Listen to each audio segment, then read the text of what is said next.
compõem a mesa do segundo painel, que terá como tema registro, avaliação e incorporação de medicamentos.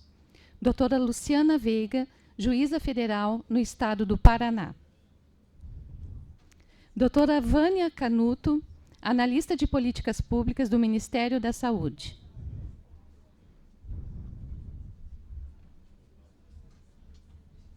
Doutor Gonzalo Vecina Neto, médico e professor de saúde pública na Universidade de São Paulo. O advogado da União, Darlan de Carvalho Júnior, da Procuradoria Regional da União na 4ª Região.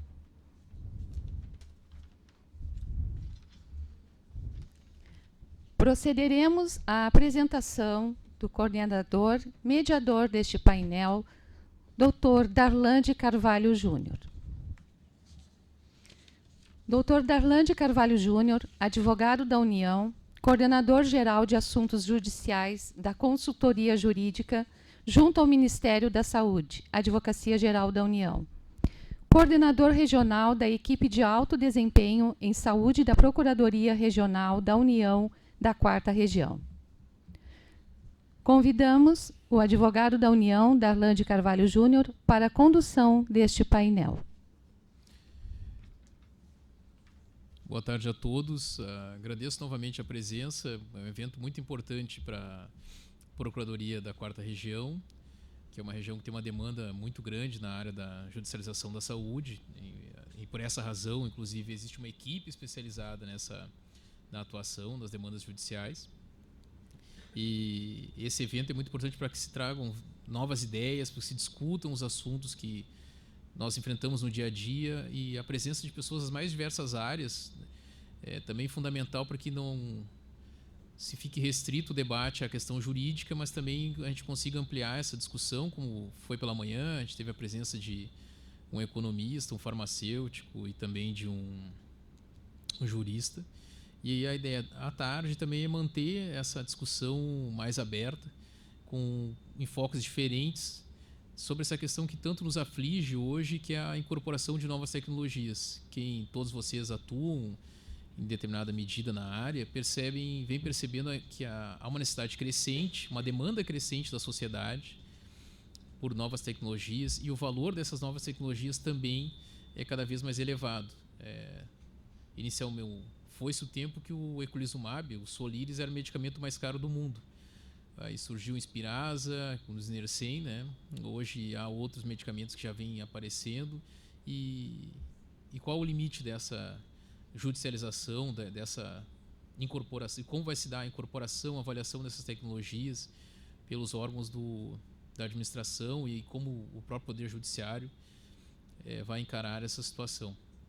E então vamos dar início às palestras da tarde com a doutora Luciana da Veiga Oliveira, juíza federal no estado do Paraná, também foi procuradora do estado do Paraná e é coordenadora do Comitê Executivo de Saúde do estado do Paraná desde 2013.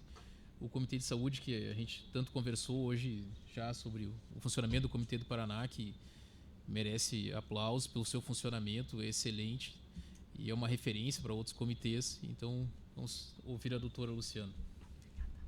Boa tarde a todos. Eu agradeço a escola e a organização do evento pelo convite, faço na pessoa do Dr. Darlan. É uma honra estar aqui para a gente poder discutir um tema que é tão importante e que aflige tanto a nós, juízes. Está estranho o áudio? Não? Tá. Eu vou falar da incorporação de tecnologias à luz da judicialização, né? Que, enfim, é a área que eu atuo. Não é novidade para ninguém, a judicialização da saúde é um fenômeno muito crescente.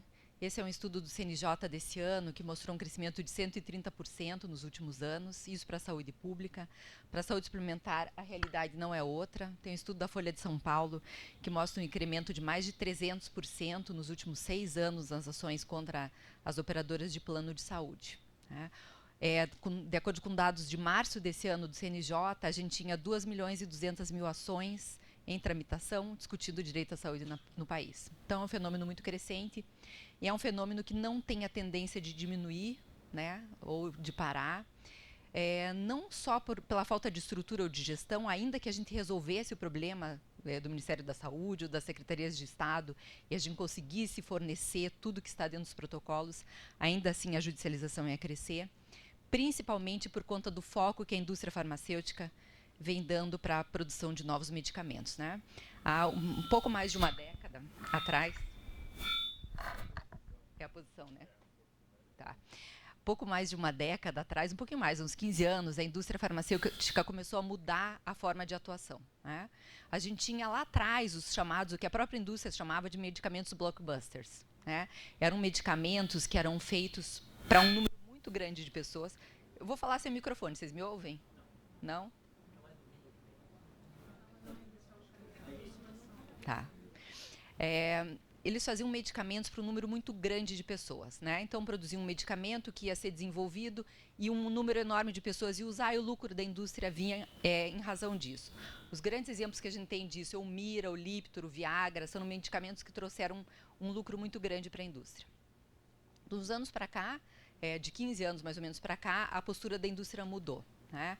Por que mudou a postura? Primeiro porque começaram a ter queda de patente desses grandes medicamentos, né, que geravam um lucro muito grande para a indústria. Só para a gente ter uma ideia do valor da queda, isso são dados lá de 2006, quando a indústria começou a mudar um pouco a postura. Né? Dos 19 blockbusters que eles tinham para drogas órfãs, 13 eram biológicos e 9 já tinham perdido a patente. Isso correspondeu naquele ano a uma perda de 14 bilhões de dólares só nos Estados Unidos. Né? Em 2007, mais 8 perderam a patente, mais uma queda de 13 bilhões. Ou seja, esses números foram, de alguma forma, impactando na indústria, ela foi buscando um nicho diferente. Daí vieram os medicamentos que a própria indústria chama dos niche busters. Né? São medicamentos que são focados para uma população pequena, né? Para um número delimitado de indivíduos, mas que o custo de desenvolvimento desse medicamento é muito grande, né, como era dos blockbusters, só que vai ser comercializado para um número pequeno de pessoas. Daí vem o alto custo dos medicamentos que a gente vê hoje. Né? A indústria, não é sem razão que ela mudou para esse nicho. É mais fácil desenvolver esse tipo de medicamento, porque exige alguns estudos, os ensaios clínicos e os estudos são de um período menor, com um número de pessoas menor. Né? É mais difícil para a indústria dos genéricos produzir esse tipo de medicamento. Então, foi um nicho que a indústria farmacêutica resolveu focar. Então, a gente vai continuar tendo cada vez mais medicamentos de altíssimo custo, e isso não vai mudar. E essa medicação, ela, até pela própria característica dela, né, são medicamentos que são produzidos de acordo com a carga genética de determinado paciente, de acordo com um nicho específico. Eles estão muito focados na oncologia e nas doenças raras. Então, a gente vai continuar vendo crescendo a judicialização disso, sendo que o desenho do SUS, né, ele primeiro, para a oncologia, a gente não tem assistência farmacêutica para a oncologia dentro do SUS, como nós sabemos. Né? A política da oncologia dentro do SUS é uma política de APAC, de pagamento de valor de tratamento e não de medicamento incorporado. Em relação às doenças raras, a gente tem um grande vazio administrativo. Então, a gente vai ter sempre um número crescente de judicialização. O desenho do SUS é um desenho coletivo, né, para atender uma saúde coletiva. A gente não vai conseguir ter esses medicamentos individuais dentro das farmácias do SUS, por mais que a gente se esforce, por mais que a gente aumente o orçamento, por mais que triplique, quadruplique, a gente nunca vai ter esse tipo de medicamento dentro das farmácias do SUS. Então, a gente tem que pensar como é que a gente vai ver a incorporação dessas tecnologias e como que a gente vai enfrentar a judicialização nesse panorama. Então, primeiro, a gente tem que começar a pensar em limites, né? Limites claros e objetivos para a judicialização dessas drogas. Todo mundo ouviu o Dr. Daniel hoje de manhã, né? A Inglaterra, por exemplo, tem limites muito claros e objetivos, mas não é o único país que tem. Quase todos os países que têm saúde de acesso universal e igualitário como o nosso têm limites claros e objetivos em relação ao que vai ser oferecido ou não. A Suécia, a Austrália, o Canadá, todos eles definem claramente que tipo de patologia eles vão atender, quando eles vão atender. Eles têm regras, eles têm limites de acesso, coisa que a gente não tem, por exemplo. Quase todos eles vão ter um limite de acesso à consulta. Se você faltar numa consulta sem justificativa, você tem que pagar para remarcar. Né? A Inglaterra dá todos os medicamentos que o Daniel comentou hoje de manhã, mas tem um custo. Para cada prescrição você paga uma taxa pequena, cerca de 8 libras, mas você paga uma taxa. Né? No Canadá, a saúde pública não fornece medicamento nenhum. né? Medicamento só no âmbito hospitalar, no âmbito domiciliar não tem medicamento. Na Suécia você tem um limite de valor, você paga, na verdade, uma taxa pequena por tudo que você usa dentro do sistema. Então vamos pensar, os sistemas de saúde de acesso universal e igualitário como o nosso, né, tem limites objetivos, tem limites de acesso, tem um orçamento muito maior que o nosso para atender uma população muito menor. O SUS é o maior sistema de saúde pública de acesso gratuito do mundo, né? Nós temos a proposta ambiciosa de atender 200 milhões de pessoas com um orçamento muito pequeno. Então, essa conta não vai fechar. Então, a gente tem que, em algum momento, começar a pensar em limites claros. E, nesse momento, talvez a imposição desses limites esteja nas mãos do judiciário, né? Então, o judiciário tem que começar a pensar em impor esse tipo de limite. A gente tem que também discutir a relação de custo-efetividade. Foi falada bastante hoje de manhã.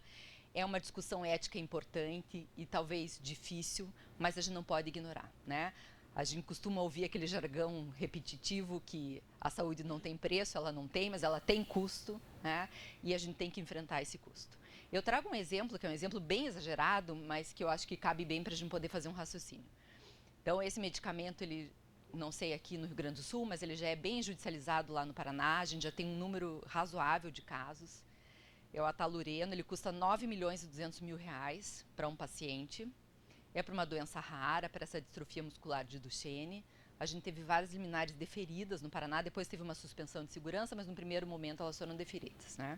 Então vamos pegar esse medicamento.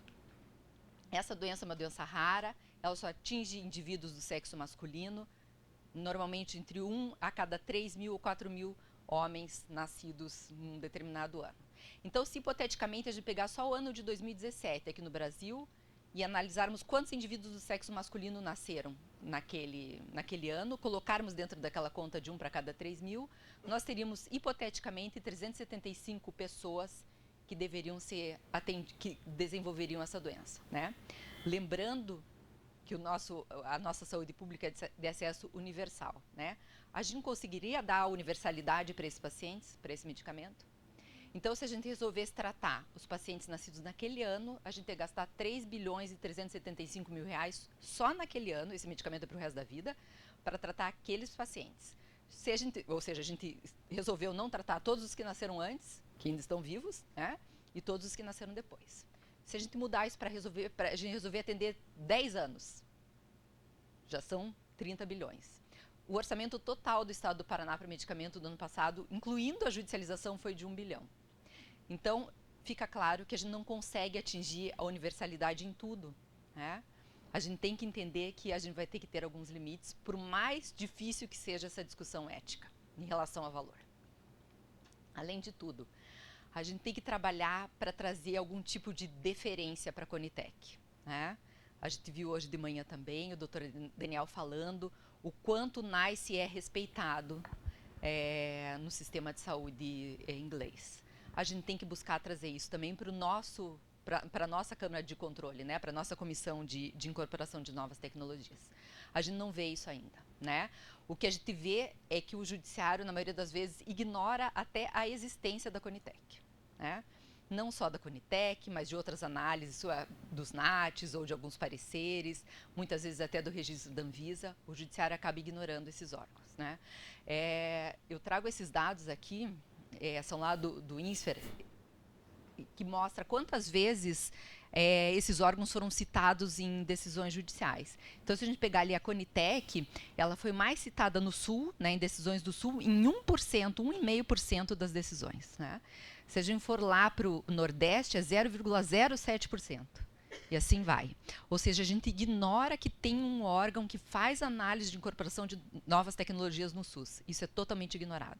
A gente tem, de alguma forma, que mudar esse quadro, né? Eu trago aqui algumas frases de decisões judiciais que mostram o quanto a gente ignora a Conitec e o quanto, quando a gente reconhece que tem uma avaliação da Conitec, a gente ignora da mesma forma, né? Eu digo o Poder Judiciário, né? Então, o relatório da Conitec, opiniões genericamente postas por técnicos do Ministério da Saúde, por si só não pode obstar o fornecimento de medicamento. Com respeito à Conitec, a alegação de que a medida concedida contraria as diretrizes, observo que a Corte resolveu aplicar o princípio constitucional, que é de direito à saúde. E assim vai. E a gente continua ignorando a existência desses órgãos, né? Foi dado um passo com o CNJ, com o Fórum Nacional de Saúde. A gente tem 3 enunciados que recomendam que os juízes respeitem as decisões da Conitec e que, quando forem deferir algo fora, ou seja, algo que a Conitec já tenha se manifestado, que o façam de forma embasada, ou seja, que tragam a fundamentação, novas evidências científicas ou o porquê que eles estão ignorando aquele relatório. Mas, na prática, a gente vê que isso não acontece. E me parece que isso não acontece porque a Conitec ainda não goza de uma certa legitimidade dentro do país, né? Então, acho que a gente tem que avançar para melhorar a visão que nós temos da Conitec, né? E eu trago 4 pontos que eu acho que são essenciais, que é a transparência, a acessibilidade efetiva, a participação social e a independência do órgão. Então, em relação à transparência da Conitec, o que a gente vê? Primeiro, eu, que olho os pareceres da Conitec, sei que ela tem que fazer uma relação de custo-efetividade, mas eu não sei qual que é essa relação. Né? Quando eu vejo os relatórios, eu não sei se tem um limiar, ainda que não seja explícito, eu não sei se ele existe. Né? Eu não sei se basta o limiar nessas análises ou se eles fazem uma avaliação de impacto econômico. Eu não sei o que acontece. Né? Em relação à ausência de limiar, eu sei que é super discutível se deve ter um limiar explícito ou não. Eu sei que muita gente vai levantar que a existência de um limiar explícito pode impedir a negociação com a indústria, ou pode fazer com que a indústria, sabendo que, por exemplo, nós vamos incorporar medicamentos até R$20 mil por ano quali, então o que ela faça vai custar 20 mil, porque ela sabe que é o limite. Enfim, não importa, mas o fato é que a gente tem que ter algum tipo de diretriz objetiva para que a gente tenha uma transparência no processo de análise da Conitec. Tem um projeto de lei no Senado, tramitando já desde 2015, que tem por objetivo criar esse limiar de custo-efetividade na avaliação de novas tecnologias no SUS. Ele está parado já há um tempo, mas, enfim, ele existe. A gente também não tem critério em relação à distribuição do trabalho na Conitec. Eu não sei como que é escolhido o órgão da Rebrates que vai analisar aquela tecnologia que foi solicitada. Eu não tenho ideia, eu não sei como que se escolhe, por que vai, quem que faz essa escolha. Né? Isso é uma falta de transparência do órgão. Eu nem vou tocar nesse assunto, mas esse aqui é interessante para quem tiver interesse, que eu acho que também é uma falta de transparência que assusta a nós do Judiciário, que é o relatório de incorporação do Nursi Nersena, né? do Spiraza. Quem tiver interesse devia ler isso. Foi um processo estranho, vamos dizer assim. Né? No primeiro momento, a Conitec se manifestou pela não incorporação, disse que não tinha evidência suficiente. Teve uma sinalização do secretário executivo que ia incorporar, acho que todos lembram, lá no ano passado. E, daí, em seguida, a Conitec fez um novo relatório, não trouxe nenhum estudo novo, e recomendou a incorporação. Não estou dizendo se tinha que incorporar ou não, estou dizendo que o procedimento é estranho e pouco transparente. Né? O que a gente ouve é que teve uma certa pressão política, mas, enfim, se a gente quer que o órgão tenha legitimidade, como o NICE tem, isso não pode acontecer. Em relação à acessibilidade, o acesso à Conitec ainda é muito difícil. Para que o teu pedido efetivamente seja analisado para a Conitec, a primeira coisa é que você tem que ter um estudo de avaliação econômica na perspectiva do SUS. Esse estudo custa muito caro, muito caro. Então, hoje, quem consegue pedir incorporação de novas tecnologias no SUS, apesar da lei dizer que qualquer um pode pedir, é a indústria farmacêutica que pode. Né? Então, falta uma efetiva acessibilidade à Conitec, diferente do que está na lei. Participação social também. Né? Isso é essencial. Se vocês forem ver o NICE, ele tem uma efetiva participação social nas decisões. Aqui, talvez o único órgão que a gente podia dizer que seria de uma representação social é o Conselho Nacional de Saúde, dentro da composição da Conitec. Então, ainda passa aquela imagem para o Judiciário que a Conitec é um órgão chapa branca, vamos dizer assim. Né? E isso acaba permitindo essas decisões que a gente vê que afastam ou desconsideram totalmente a conclusão da Conitec. O problema disso é que cada vez que o Judiciário afasta a decisão da Conitec, ele reforça que a Conitec tem falhas. Né? E a gente cria um ciclo, então, não virtuoso, né? Que continua impedindo o Judiciário de considerar a avaliação da Conitec como se fosse um órgão soberano dentro da avaliação de novas tecnologias no Sistema Único de Saúde. Para mostrar a parte do copo cheio, a gente já tem algumas decisões judiciais aqui da nossa região reconhecendo a Conitec e afastando o deferimento só com base na decisão da Conitec, dizendo que se a Conitec já avaliou, isso tem que ser respeitado. Né? São poucas decisões, mas a gente já tem, ou seja, a gente já está começando a se movimentar em relação a isso. Mas se a Conitec talvez não mudar a sua postura, isso vai cair por terra em breve. Principalmente com aquele relatório que eu coloquei ali para você, está nos slides, inclusive, enfim, o link de acesso. Então, eu acho que o mais importante quando a gente pensa em incorporação de novas tecnologias no SUS primeiro, a gente lê o artigo 196 da Constituição e não parar quando diz a saúde é direito de todos, né? Existe uma continuidade no artigo, o artigo diz que é dentro das políticas públicas, então a gente tem que respeitar isso. A gente não pode esquecer a Lei 8080, que ela diz o que é integralidade, né? Eu costumava sempre discutir com alguns colegas, que eu via vários colegas na época, por exemplo, que era mais fácil você deferir um medicamento não registrado na Anvisa, deferindo o medicamento e ninguém falava que era inconstitucional a Lei 8080 quando dizia que não podia ser fornecido um medicamento não registrado, né? Ninguém enfrentava. Os juízes costumavam parar a sua análise jurídica nas demandas envolvendo o direito à saúde na primeira frase do 196, né? Então, acho que esse é o primeiro ponto que a gente tem que considerar. O segundo, a gente tem que se perguntar o que é direito à saúde. Quando a gente fala direito à saúde, o que é direito à saúde? Será que nós temos direito... Eu sei que é difícil a gente falar isso, né? Até porque nós somos latinos, a gente tem uma dificuldade de lidar com algumas coisas. Mas, assim, a gente tem direito de ser saudável? Quando eu nasço, eu tenho direito de ser saudável? Tenho? Mas eu tenho direito? Como que eu asseguro esse direito? Se eu nasço com uma doença que não tem cura, como é que eu asseguro esse direito? Então, a gente tem que saber que o direito à saúde ele tem limite, sim. O tratamento, uma hora, tem limite. As coisas são finitas, né? A partir do momento, a gente não pode ir. Então, a gente tem que fazer essa discussão, uma discussão difícil, mas é uma discussão que a gente tem que fazer. E, principalmente, lembrando, eu sempre costumo dizer, eu acho que o SUS é a maior conquista que a gente tem na Constituição de 88. Se ela valeu por alguma coisa, foi pela criação do SUS. Hoje, 75% da população do país depende exclusivamente do SUS, sendo que nós todos somos usuários do SUS, apesar da gente achar que não, nós somos todos usuários do SUS. Tem coisas que só o SUS oferece. Se a gente precisar de um transplante, a gente vai ter que se submeter ao sistema de transplante que está dentro do SUS. Dependendo de algumas doenças, nós só vamos ser tratados dentro do SUS. Programa de vacina, vigilância sanitária, ou seja, hoje a gente saiu, foi no intervalo, comer num restaurante ali, tem dinheiro do SUS ali na vigilância sanitária, então nós somos todos usuários do SUS e a gente tem, de alguma forma, tentar preservar o sistema. E a judicialização, do jeito que ela está caminhando, sem nenhum critério, sem nenhum limite objetivo, sem nenhum tipo de controle, a gente vai acabar não fortalecendo a saúde pública, né? Mas talvez, em certa medida, só piorando a saúde pública no país. Então, a mensagem que eu quero deixar é essa mesmo, que a gente tem que ver a coletividade como credora do direito à saúde, porque o SUS é coletivo, não é individual, né? E não só como indivíduo. Eu não vou conseguir ficar à disposição para perguntas, porque meu voo daqui uns minutos, mas eu agradeço, eu vou deixar meu e-mail para quem tiver interesse, inclusive, de participar das reuniões do comitê ou, enfim, tiver alguma dúvida, eu fico à disposição. Muito obrigada.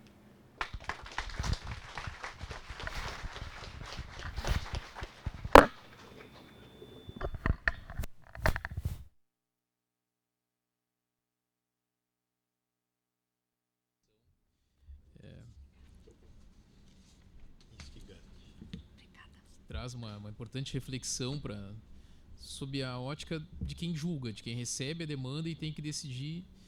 E é importante que haja essa reflexão também, e é algo que quem, como eu, está no contencioso e fazendo a defesa da União, acha fundamental para conseguir lidar bem com essa situação, que é a judicialização cada vez mais crescente.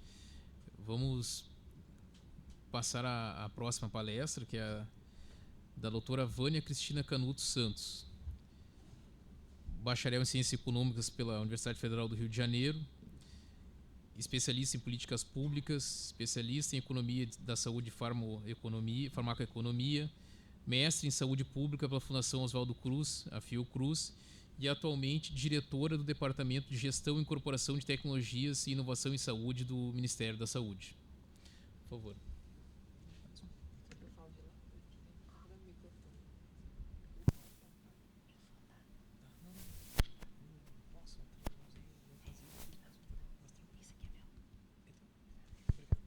Boa Boa tarde a todos. Queria agradecer o Darlan pelo convite. Nós trabalhamos juntos lá em Brasília, no Ministério da Saúde, naquela loucura. Parabéns pela sua apresentação, foi excelente. Então, vou falar um pouquinho aqui do trabalho que a gente desenvolve lá na Conitec. Oxe, está passando.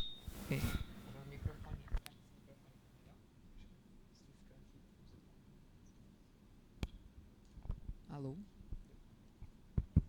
Alô? Tá ouvindo? Não? Alô? Alô? Porque lá estava dando microfonia. Não, mas agora esse som melhorou? tá ligado? Melhor ficar Não, lá? desliguei sim. Esse som não tá ligado? Deixa eu ficar lá. Será que...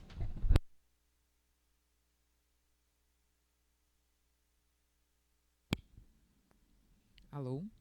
Foi? Eu desliguei? Não, tá no on. Tá ligado. Alô? Então, eu quero agradecer o convite do Darlan. A gente trabalhou muito junto lá no Ministério da Saúde. O Ministério da Saúde tem mais advogado do que profissional de saúde, infelizmente, né, por conta das ações judiciais aí que são enormes. Queria também agradecer também o Versino estar aqui. Ele foi meu chefe, ele não lembra. Eu trabalhei na Anvisa de 2002 a 2009, ele era o presidente da Anvisa.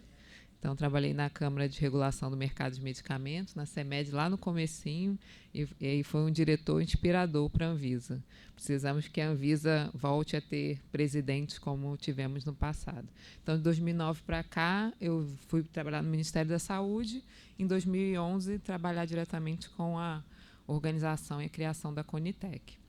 Então, acho que já foi falado aqui de manhã o que é a avaliação de tecnologias em saúde, que basicamente é a síntese do conhecimento sobre tecnologias, as suas implicações, os benefícios, segurança, custo-efetividade, impacto orçamentário. A doutora Luciana falou do limiar de custo-efetividade, né, que tem um projeto de lei e muita gente que pede o limiar de custo-efetividade. Às vezes eu brinco e falo assim, toma cuidado com aquilo que pede, né? Porque, claro que a gente tem um balizamento pelo limiar de custo, pela custo-efetividade nas análises da Conitec, mas cada vez mais a gente, como a doutora Luciana falou, a indústria farmacêutica ela foca em medicamentos que são para um nicho específico, poucos pacientes, e que nenhuma análise de custo-efetividade, se tivesse um limiar, eles seriam incorporados. Então, países que têm limiar de custo-efetividade explícitos, que são poucos, como o NICE, acabam criando vários limiares a cada situação. Então, primeiro você tem um limiar para doença prevalente, depois, quando começaram a chegar os medicamentos oncológicos muito caros, o NICE estabeleceu um outro limiar, 3 vezes maior, e depois aí agora chegaram os medicamentos para doenças raras, aí o limiar é 10 vezes maior do que o limiar padrão, e agora vem aí a terapia gênica, que o limiar vai ser estratosférico. Então, a gente tem que trabalhar um pouco isso. Não sei, às vezes querem um limiar, mas talvez ele não seja um parâmetro objetivo e que vai resolver os nossos problemas. Mas os estudos de custo-efetividade são muito importantes, porque ele compara custos e benefícios das alternativas terapêuticas. O que vem ocorrendo, infelizmente, são focos em doenças que não têm alternativa terapêutica, então essa comparação, de certa maneira, fica prejudicada. Na Conitec, a gente procura, e na Conitec e no mundo inteiro, né, a avaliação de tecnologias ela foca tanto nos aspectos clínicos de eficácia, segurança, efetividade, quanto nas questões econômicas. Países desenvolvidos usam menos questões relacionadas a impacto orçamentário, mas países em desenvolvimento como o Brasil têm que aliar o valor agregado da tecnologia, né, de custo-efetividade, com o impacto orçamentário, para que tenha sustentabilidade o sistema de saúde, além de aspectos relacionados aos pacientes, né, a questão da aceitabilidade, impacto social e organizacional, porque muitas vezes tem tecnologias que não têm estrutura suficiente para ser aplicada ainda no nosso sistema de saúde. Não é o caso de medicamentos, mas muitas vezes no caso de produtos e procedimentos.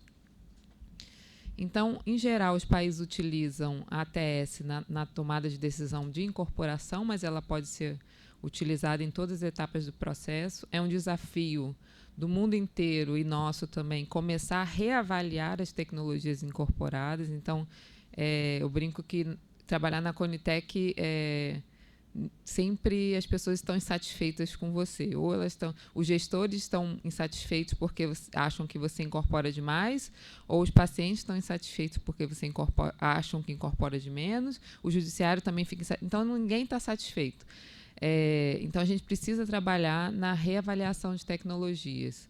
É muito difícil desincorporar algum produto, algum medicamento, não só no Brasil, isso no mundo inteiro.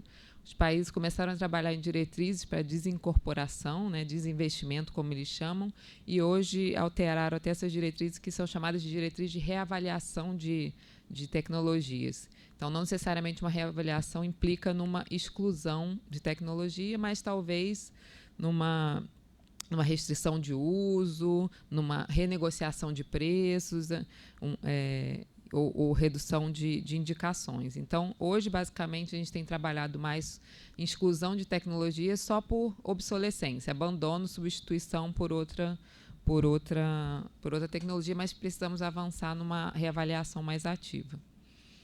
Então, acho que já foi conversado aqui, e a doutora também falou, que o mundo inteiro utiliza a avaliação de tecnologia. Os países que têm sistemas públicos utilizam a avaliação de tecnologias. No Reino Unido, isso já há mais de 20 anos, tem uma instituição que é a mais reconhecida do mundo, o NICE. No Canadá, nós temos o CADIT, que é um outro modelo, né? Tem o INES também, que é para a parte francesa. Então, diferente do NICE, que ele delibera, as decisões do NICE são obrigatórias, elas têm que ser implementadas no sistema de saúde do Reino Unido. Em 3 meses, as decisões do CADIT, elas são recomendações para as províncias, né? Então, as decisões são mais das províncias do Canadá. Também tem um modelo australiano, que na Austrália eles têm 2 comitês, um comitê de medicamento e um comitê para outros produtos. E a área que organiza esses comitês na Austrália é uma área dentro do Ministério da Saúde da Austrália. Na América Latina, nós temos uma rede de avaliação de tecnologias sanitárias, tecnologias das Américas. Então, a gente tem 34 instituições, mais de 17 países. Essa rede foi estabelecida em junho de 2011 e a gente vê que, de lá para cá, a avaliação de tecnologias de saúde entrou na agenda da região, muito também relacionada à judicialização. E, a partir de uma resolução que a gente conseguiu aprovar na Organização Pan-Americana da Saúde, de que a avaliação de tecnologia de saúde deve ser utilizada para tomada de decisão, essa resolução foi para a OMS e foi uma resolução aprovada mundialmente que para boas práticas para incorporação de tecnologia deve ser utilizado um processo de ATS na tomada de decisão e não decisões que às vezes ficam a critério do gestor sem que se saiba muito bem por quê.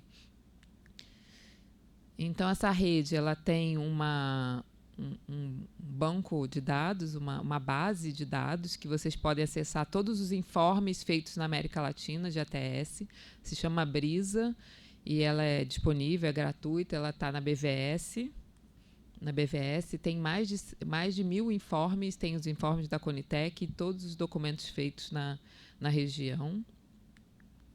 Aqui eu coloquei, está muito pequeno porque não dá para enxergar direito, mas são os marcos da América Latina desde a criação da REDETS em 2011. Então, foi criada a Conitec, foi criada a Rede Argentina, vários países têm se organizado, a gente faz reuniões anuais com troca de experiências, a gente visita as instituições, eles vêm aqui no Brasil também. A Conitec é, na América Latina, a instituição que realmente tem mais produção, é a mais desenvolvida, apesar de todas as críticas que a gente recebe quando a gente vai lá fora, ela é reconhecida como a instituição mais desenvolvida da América Latina.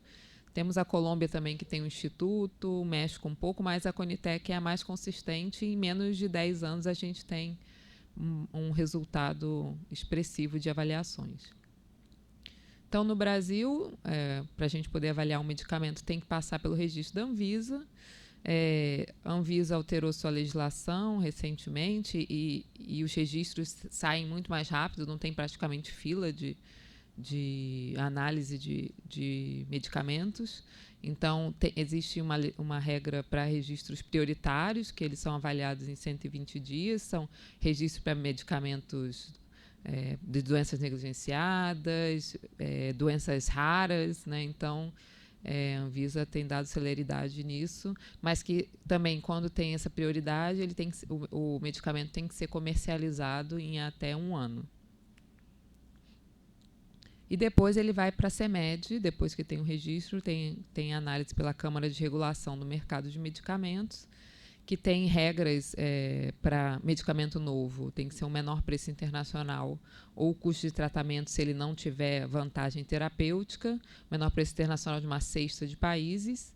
Se for genérico, vocês sabem, tem um desconto de 65% do preço do medicamento de referência, e tem um preço ainda que é o preço máximo de venda ao governo, que é um desconto que é dado em relação ao preço fábrica, para adequação de preço. Então, um desconto de cerca de 20% para compras governamentais, de uma lista específica, e para judicialização. Então, após a análise da CEMED, lembrando que isso é um preço teto, não é o preço que vai ser comercializado, não é o preço que o Ministério compra, é um preço limite, né? um teto de preços no país.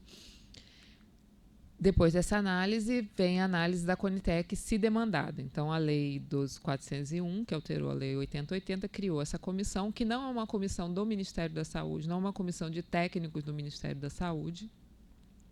Ela é uma comissão que assessora o Ministério da Saúde, a Secretaria Executiva está no Ministério da Saúde, ela é coordenada pelo Ministério da Saúde, mas não é somente o Ministério da Saúde. Então, o plenário tem as secretarias do Ministério da Saúde, tem o Conselho Federal de Medicina, que vai em todas as reuniões, não falta, tem uma atuação muito presente. Tem o Conselho Nacional de Saúde, que a primeira representação é de paciente. O primeiro suplente do Conselho Nacional de Saúde é um representante da indústria farmacêutica, e o segundo suplente do Conselho Federal de Farmácia. Ainda tem CONAS, CONASENS, ANS e Anvisa, e o departamento que eu trabalho é que faz a Secretaria Executiva dessa comissão. Em relação ao que até a doutora falou da distribuição do trabalho, né? Infelizmente, e a gente está tentando trabalhar agora, que a academia consiga trabalhar para a Conitec. O que acontece? Os tempos da academia eles não são os tempos da gestão. Em geral, muitas vezes, o prazo da Conitec máximo para análise, para elaboração de pareceres e análise das demandas é de 180 dias. Então, muitas universidades preferiram, por muito tempo, não trabalhar com a gente. A gente tentou trabalhar com muitas delas, mas não conseguimos por conta do prazo. Então, é um trabalho cansativo, é um trabalho que não gera publicação científica. Então, a gente tem poucos grupos que a gente consegue trabalhar, mas a gente está ampliando agora esses grupos. Então, você tem que fazer uma análise, o tema vai para a consulta pública, tem que analisar todas as contribuições de consulta pública, que por vezes são 20 mil contribuições, 30 mil contribuições, depois tem que voltar no plenário da Conitec. Também ir no plenário da Conitec não é nada agradável, assim, para quem apresenta, é como se você estivesse numa banca de doutorado. Então, as pessoas são corajosas, não é muito amigável, são muitas perguntas, é como se fosse uma sabatina de doutorado. Então, a gente tem vários grupos que a gente trabalha e a gente vai alocando também para técnicos internamente, externamente, de acordo para que os grupos não fiquem sobrecarregados. Então, não pode haver uma sobrecarga e jogar todas as análises em um grupo em detrimento de outro. Então, a gente procura trabalhar, faz contratos e celebra acordos via PROAD, via orçamento direto, para que eles elaborem essas análises. Como a gente também não tem como organizar não tem governabilidade sobre todas as demandas, diferente do NICE, que até hoje ele prioriza o que vai analisar e ele consegue se organizar de forma a distribuir melhor essas demandas. A gente não tem essa organização porque as demandas muitas vezes vêm da indústria farmacêutica. Então, ela demanda aquilo que ela quer. E a gente vai alocando para os grupos que têm mais expertise em determinados temas. Então, o NICE faz isso, mas a partir de abril do ano que vem, o NICE vai ter que analisar todos os medicamentos registrados no Reino Unido. Então, eles também não vão poder mais trabalhar assim, nessa forma de priorização, que é o ideal. Então, vocês já devem ter falado aqui de manhã, que a gente leva em consideração, tem um prazo, a gente não analisa tecnologias sem registro na Anvisa, exceto tecnologias que são de doenças negligenciadas e que os laboratórios não têm interesse de registrar no Brasil. Então, a gente pode, pela excepcionalidade da legislação... Opa, voltou tudo? A gente pode analisar esse tipo de produto, porque o Ministério da Saúde importa geralmente por meio de organismos internacionais. E tem que ter, não pode ser procedimento experimental. Opa. Então, desde a criação, desde 2012, esse negócio aí para frente. Desde 2012, não sou eu não que estou apertando isso não. Desde 2012, nós recebemos já quase 800 demandas. Nesse ano, nós recebemos 74 demandas.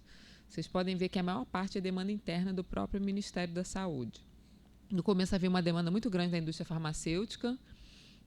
Depois o Ministério começou a se organizar melhor. Então, muitas das demandas vocês vão ver lá como demandas da Secretaria de Ciência, Tecnologia e Insumos Estratégicos, que é a minha secretaria que eu trabalho, mas às vezes a demanda não é nossa especificamente, porque ela está no nosso, nós estamos como demandantes porque nós organizamos a atualização dos protocolos clínicos.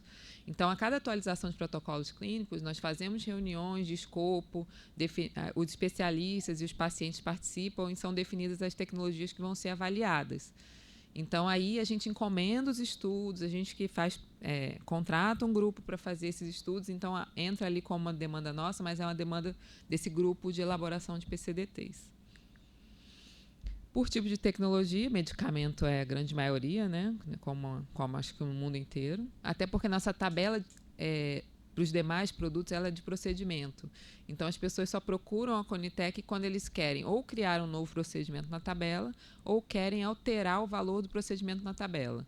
Porque como o procedimento tem uma característica mais abrangente, várias técnicas podem ser usadas em diversos procedimentos.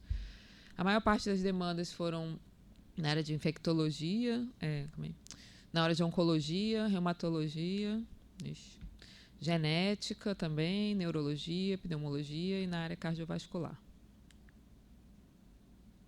A gente também faz diretrizes metodológicas, como o mundo inteiro faz. A gente faz diretriz para avaliação econômica, para impacto orçamentário. Nós temos várias diretrizes para que os grupos possam trabalhar de forma mais sistemática e padronizada para a elaboração desses relatórios. Nós estamos atualizando várias diretrizes agora, como a diretriz de revisão sistemática, de parecer técnico-científico, impacto orçamentário e desenvolvendo algumas outras diretrizes, como a de risco compartilhado, que é essa modalidade de incorporação condicionada à análise de desfechos clínicos. Nosso relatório vocês podem encontrar no site, ele tem vários itens, então vão ter todos esses itens, até a recomendação preliminar da Conitec, depois tem a consulta pública, depois tem a recomendação final da Conitec, depois vai para o secretário de Ciência e Tecnologia, que decide, né, ratifica ou não, em quase 100% das vezes foi ratificada a recomendação da Conitec. Não foi ratificado num caso de exclusão, que a gente recomendou exclusão de medicamento, e o secretário, na época, não acatou, não conseguiu excluir. Então, nós temos uma equipe hoje, umas 50 pessoas no departamento, a gente trabalha com institutos federais, universidades, hospitais de excelência e os núcleos de ATS da Rebrates. Então, nós fazemos reuniões mensais. Depois da incorporação de tecnologias, ainda tem um prazo para disponibilização de 180 dias, como vocês devem saber, que é nesse momento que nós fazemos os protocolos clínicos, é feita a pactuação na CIT, porque tem que ter uma pactuação. Em 99% dos casos, desde a existência da Conitec, a incorporação ficou a cargo do Ministério da Saúde, com recursos do Ministério da Saúde. Os estados e municípios não vêm aceitando ficar com essa conta, então acaba ficando para o Ministério da Saúde, em geral com a aquisição centralizada do Ministério. Os resultados, nós temos reuniões mensais, de 2 dias inteiros. Agora, começo de novembro, tem uma reunião. Na reunião passada, a gente analisa mais de 20 itens por reunião. Consulta pública. Então, a gente já está aí com, ano passado, quase 73 mil consultas públicas. Esse ano vai passar, consultas públicas, 73 mil contribuições. Muitas vezes, hoje, esse ano, já 60 consultas públicas publicadas. Muitas vezes as pessoas acham que é como se fosse uma votação, né? Eu quero, eu quero, eu quero, eu quero.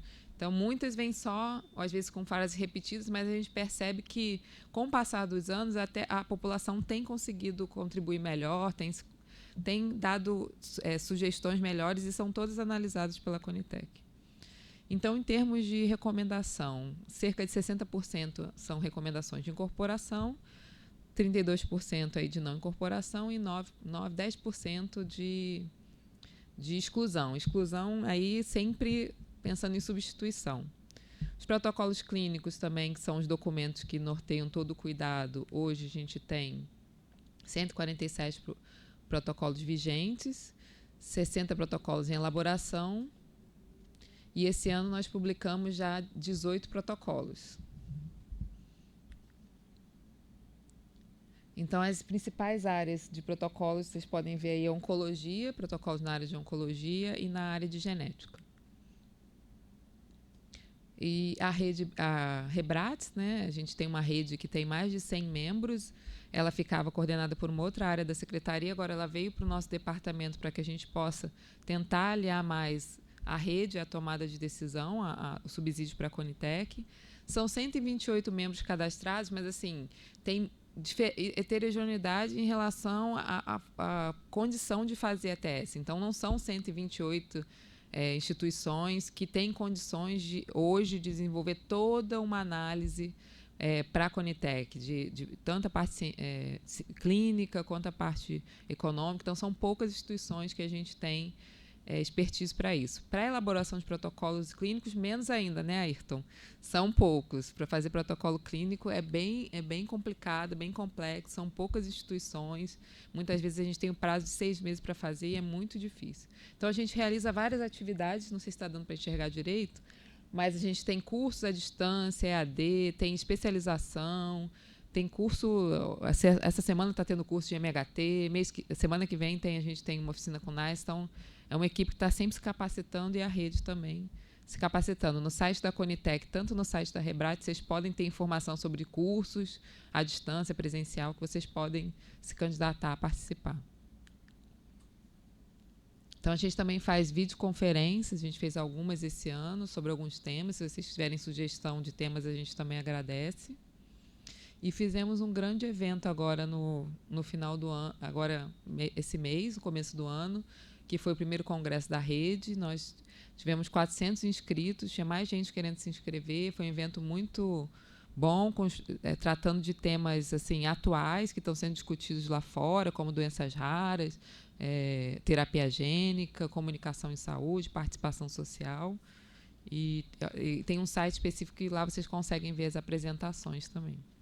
Então, nós temos muitos desafios. A gente precisa, no Brasil, como a doutora falou, a gente precisa buscar um consenso entre os diferentes atores sobre a importância da ATS, sobre os limites da integralidade.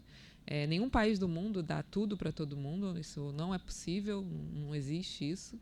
Então, a sociedade precisa discutir, porque com as terapias gênicas que têm vindo aí, a gente vai acabar alocando todo o recurso orçamentário para tratar a terapia gênica, porque só pela judicialização tem casos que acabam com o orçamento do município, do estado também, e hoje já é pelo menos cerca de 10%, mais de 10% do orçamento do Departamento de Ciência Farmacêutica é para judicialização.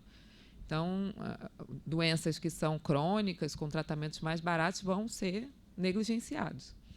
Então, precisa ter critérios claros de estabelecimento de prioridades. As prioridades têm que ser estabelecidas pelo sistema de saúde, não pela indústria farmacêutica. A gente tem trabalhado e tentado ter regras mais claras de participação social, para o maior envolvimento da sociedade. A gente pretende que, no ano que vem, as reuniões da Conitec sejam gravadas e disponibilizadas. A gente tem que promover a transparência. A gente, apesar de se dizer que a Conitec não é transparente, talvez seja um dos órgãos mais transparentes que tem. Está tudo lá na internet. E precisa estabelecer mecanismos de implementação. A gente faz protocolos clínicos e não sabe se eles são implementados. A gente não tem pernas ainda, tem trabalhado em projetos para conseguir avaliar a implementação desses protocolos. Intensificar a discussão sobre limiar de custo-efetividade e de impacto orçamentário. Então, a gente não pode ter um limiar de custo-efetividade só, é necessário pensar em limiar de impacto orçamentário também, que outros países envolvidos não precisam, mas a gente precisa. Precisa discutir sobre ATS para doenças da área de oncologia. A Anvisa vem registrando medicamentos, produtos com estudos de fase 1B, fase 2, então com eficácia quase nenhum, sem quase nenhuma comprovação de eficácia, com pouca comprovação e sem uma comprovação de segurança de longo prazo. Isso é um problema, não só para o Brasil, mas para o mundo inteiro, porque a Anvisa segue as regras internacionais. Então, todas as agências estão com esse desafio de como avaliar esse tipo de produto que sequer tem uma eficácia. E acordos de compartilhamento de risco, incorporações condicionadas, são métodos que os países envolvidos têm utilizado para conseguir inserir no sistema medicamentos que ainda têm um gap de evidências, mas que podendo dar acesso, mas que sem que o sistema fique responsável pelo pagamento integral dessa tecnologia, sem compartilhamento nenhum do risco com a indústria farmacêutica. Hoje, se um medicamento é incorporado no Brasil, se não funciona, a conta é paga por todos nós. Não é, a indústria não se responsabiliza por isso. Não há um retorno de recurso ao Ministério da Saúde ou ao SUS por isso. A reavaliação de tecnologias é importante. E desenvolver metodologias também para protocolos clínicos rápidos. O protocolo demora demais, tem situações de emergência de saúde pública, como chikungunya, dengue, coisas do tipo, que a gente não conseguiu dar resposta a tempo na elaboração de um protocolo rápido. É isso, gente. Obrigada. Acho que eu falei demais, né? Passei do tempo, né?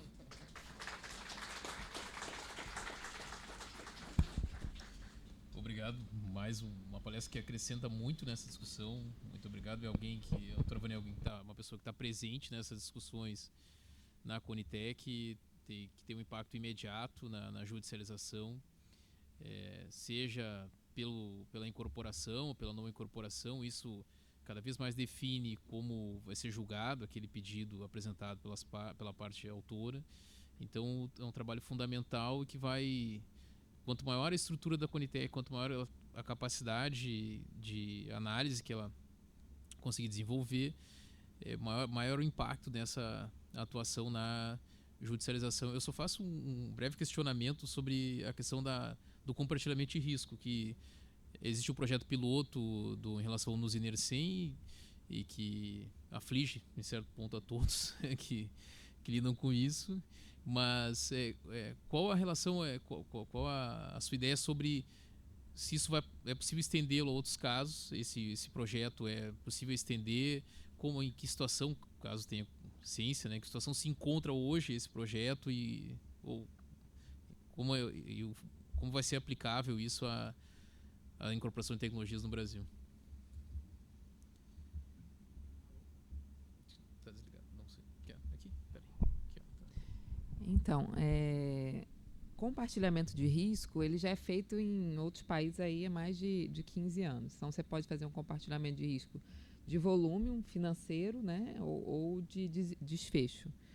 Em geral, os países estabelecem tetos, por exemplo, combinam com a indústria farmacêutica de incorporar para o número X de pacientes, que foi o cálculo do impacto orçamentário. A partir dali, a indústria, se tiverem mais pacientes, a indústria vai arcar com o que está acima. Então, geralmente, os acordos são mais voltados para volume, para limitação de gastos não previstos, né, em relação a uma tecnologia. E existem também os acordos de compartilhamento de risco por desfecho. Esses são mais difíceis de executar, que é o caso no Nusiner 100 agora. Os países executam menos, geralmente os executam para doenças raras e produtos oncológicos. O projeto piloto é um desafio, então por isso que a gente chamou de projeto piloto. porque a gente está vendo tudo o que é necessário fazer para que, se possível, seja uma estratégia para o Ministério usar para frente. Então, se a gente tem dúvidas em relação a se tem risco em relação a algum ponto da efetividade, a indústria farmacêutica ou retornaria em frascos ou daria um desconto maior, a gente teria esse mecanismo. O que a gente tem feito? Estamos trabalhando nesse projeto piloto, então tem vários desafios legais, desafios de monitoramento. Então a gente envolveu o Einstein, que é o hospital que tem expertise na área de pesquisa. A gente tem tido reuniões com a indústria direto, com a nossa consultoria jurídica, e ao mesmo tempo a gente está fazendo uma diretriz metodológica. Então, a partir desse projeto piloto, das falhas e dos acertos, a gente vai poder desenvolver algo que seja sustentável. Então, até para ver se o Brasil consegue ou não fazer esse tipo de acordo, né?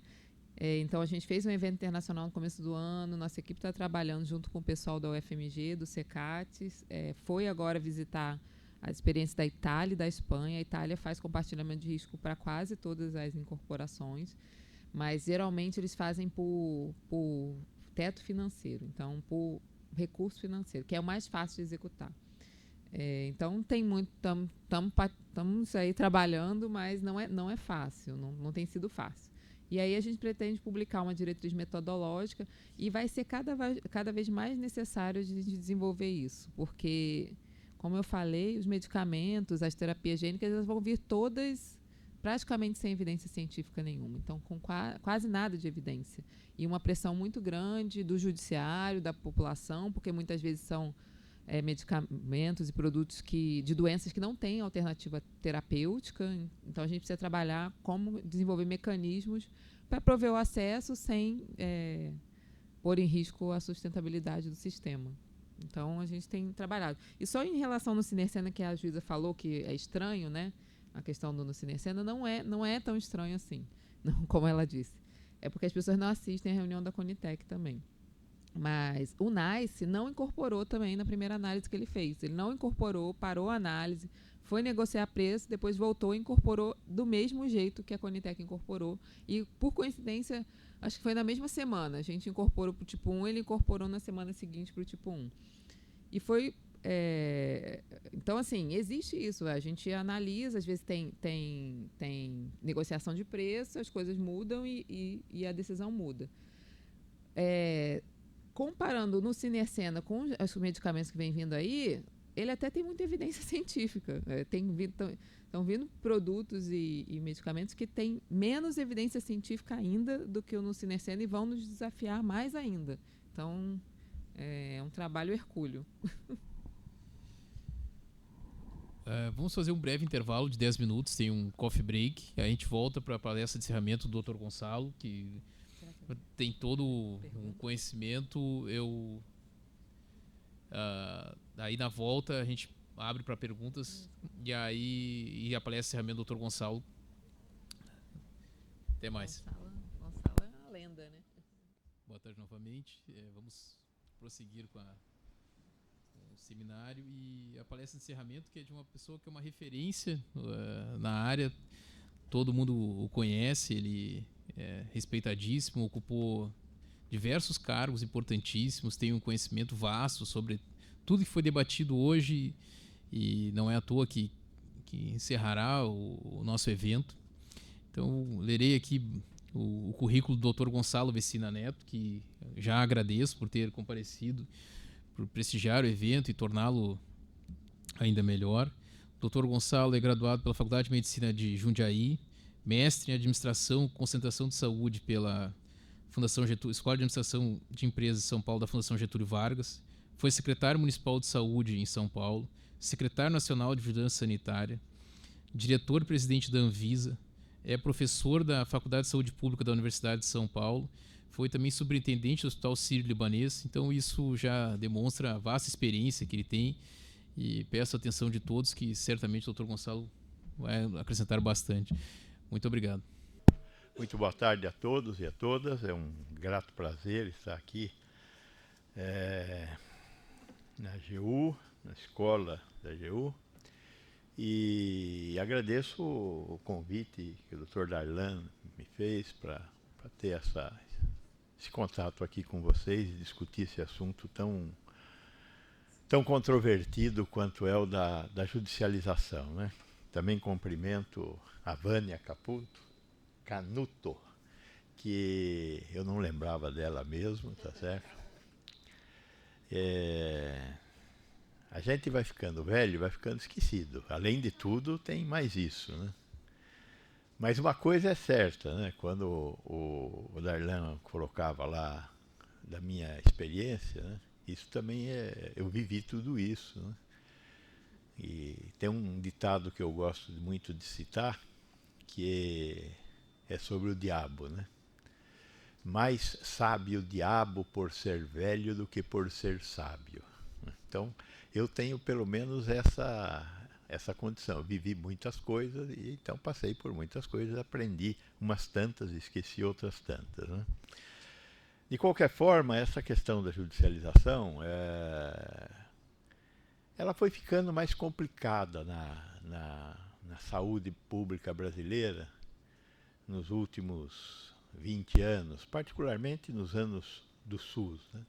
Eu já tive muitas mesas com a participação de membros do Judiciário. Uma delas eu nunca me esqueço, eu estava com um dos presidentes da Associação Nacional de Juízes Federais, da AJUF, num evento no interior de São Paulo, quando eu era secretário municipal de saúde, e eu não esqueço quando o juiz olhou assim e falou assim: olha, doutor Gonçalo, o juiz não lê portaria, juiz lê lei, né?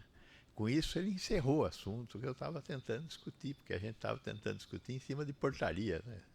É o que nós, secretários, membros do Executivo, fazemos, né? Portarias, legislação infralegal, enfim, né? Tentando fazer o que nós não conseguimos fazer, que é dar concretude à segunda parte do artigo 196, que são as tais políticas públicas, né? Esse eu acho que é o grande desafio, e hoje pela manhã eu peguei o finalzinho da palestra da manhã e ouvi um pouco do que o Wang estava colocando, né? E ele colocava justamente essa questão da importância da existência de políticas públicas, né? Quero fazer primeiro também um debriefing muito rapidinho dos meus conflitos de interesse, né? Porque a gente vai vivendo.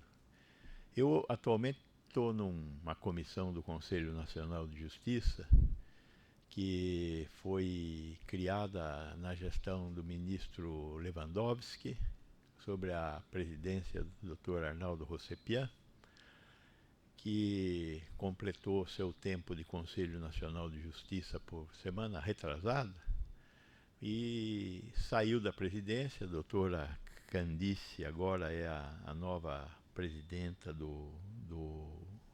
dessa comissão, e o Dr. Arnaldo passou a ser membro da comissão. É uma comissão que foi constituída para tentar reduzir o impacto negativo da judicialização. E quando eu digo impacto negativo é porque eu acredito e eu tenho certeza que existe um impacto positivo da judicialização. A judicialização é também uma maneira de reestabelecer direitos, onde o judiciário tem funcionado no sentido de reestabelecer direitos, né? Então tem muitas coisas, por exemplo, essa questão da gestão de filas. Nós não aprendemos a fazer gestão de filas fora dos transplantes. Nós sabemos fazer gestão de fila de transplante, mas fora dos transplantes, gestão de fila dos pacientes que vão fazer quimioterapia, tem que fazer um PET-CT para fazer o estadiamento do seu câncer. Essas coisas nós não conseguimos organizar. Não é dizer que a gente não sabe fazer. Vejam o que nós conseguimos fazer com o nosso Programa Nacional de Imunizações. É certamente um dos melhores do mundo. Quando você olha, se pegar desde a oferta de imunobiológicos até a utilização de imunobiológicos, é o melhor programa de imunização do mundo, porque nós conseguimos autonomia na produção de uma série de vacinas complicadas de produzir. Não fomos mais à frente porque fomos incompetentes em fazer uma política de imunobiológicos que mereça esse nome, né? Nós não conseguimos identificar a importância de um Biomanguinhos e do Instituto Butantan frente, por exemplo, a outros atores desse complexo, como é o caso do Tecpar, que um dos últimos ministros que passou para aí quis tirar o Tecpar de uma situação de um coadjuvante terceiro nível, trazer para um produtor de vacina. Isso não acontece da noite para o dia, né? Por que nós não temos uma indústria estatal de medicamentos como nós temos uma indústria estatal de bioprodutos? Porque nós temos produção intelectual na área de bioprodutos. Porque a Fiocruz e o Instituto Butantan têm uma pleiade de cientistas trabalhando continuamente em produzir conhecimento científico. Vai na FURP, não tem conhecimento científico na FURP. É uma indústria estatal ruim, porque o Estado está despreparado para fazer indústria. O Estado não tem agilidade para fazer indústria, ainda mais sendo uma fundação autárquica, porque a FURP é uma fundação autárquica. Se fosse uma empresa pública, quem sabe? É diferente. Da mesma forma, Farmanguinhos, no Rio de Janeiro, e as outras 20, são 21 indústrias farmacêuticas que nós temos. Elas são frágeis do ponto de vista da capacidade de produção industrial. Agora, na área de bioprodutos, Biomanguinhos e o Instituto Butantan fazem ciência, e é dessa ciência que nascem os produtos que eles estão oferecendo à sociedade brasileira. Outro exemplo fantástico, que quando começou, poucos de vocês aqui têm idade para lembrar disso. Em 1990, quando o Davi Capistrano resolveu começar a distribuir AZT em Santos para os aidéticos, e aí chega lá um dos médicos que trabalhava com ele e falou assim: Davi, nós estamos comprando AZT para 100 pacientes, o que você acha? Ele falou assim: por que estão comprando para 100? Porque é quanto a gente tem de dinheiro. Não, tem que comprar para todos. E se começou a comprar para todos. E deu no quê?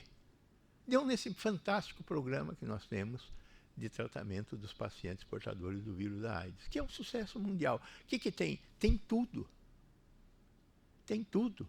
Tem o remédio, tem assistência médica, tem o diagnóstico. Quem que imaginou que nós íamos ter quase 60 laboratórios que fazem identificação de vírus neste país? Identificação de vírus exige um ambiente limpo, não pode ter nenhum tipo de partícula. É complexo de realizar. E nós temos 60 laboratórios desses fazendo carga viral no Brasil inteiro. Bem, direitinho, não falta produto.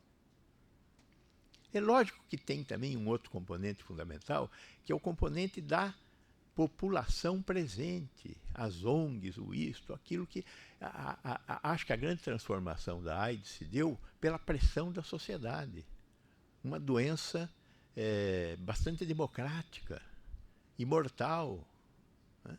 Então, essas características é que fizeram com que o nosso programa de AIDS, de repente, um produto que é muito caro, veja a discussão que aconteceu no tempo de Favilhens, aí, porque chegou num preço absurdo, e aí ameaça fazer a licenciamento compulsório de patentes, e aí abaixa o preço, e nós estamos conseguindo colocar up to date o medicamento que entra no mercado para tratar a doença, ele é incorporado. Por quê? Porque se cria um consenso universitário. Esse consenso fez com que acontecesse uma coisa fantástica. Tem judicialização na AIDS? Por que não? Por que não? Porque nós conseguimos atender a demanda. Porque lá os princípios da integralidade, da universalidade, da equidade estão presentes. Então, nós sabemos fazer. Nós temos que fazer no que nós estamos sendo provocados hoje, que é construir de fato um SUS. Temos bons exemplos, temos que encaminhar no sentido de construí-los, né? O Brasil, eu já dei esse exemplo da AIDS, mas nós não temos uma política de assistência farmacêutica. Tem países que deliberadamente não têm uma política de assistência farmacêutica. O Canadá, já citado aqui, é um exemplo. Agora, todos os outros países desenvolvidos têm uma política de assistência farmacêutica, têm uma política de acesso a medicamentos amarrada com uma política de assistência à saúde. Como é que se pode ter uma política de assistência à saúde que não tem remédio? Quer dizer, você faz o diagnóstico e não dá o remédio? Não tá claro. Tem que ter o diagnóstico, tem que ter o remédio, tem que ter o prognóstico. O Canadá resolveu isso de um outro jeito. Lá no Canadá, você tem um sistema muito semelhante ao sistema inglês, é o sistema inglês praticamente, até no Canadá francês é o sistema inglês, e as pessoas compram seguro-saúde para comprar medicamento. Então, seguro-saúde lá no Canadá é para ter acesso a remédio. Eles resolveram do jeito deles lá.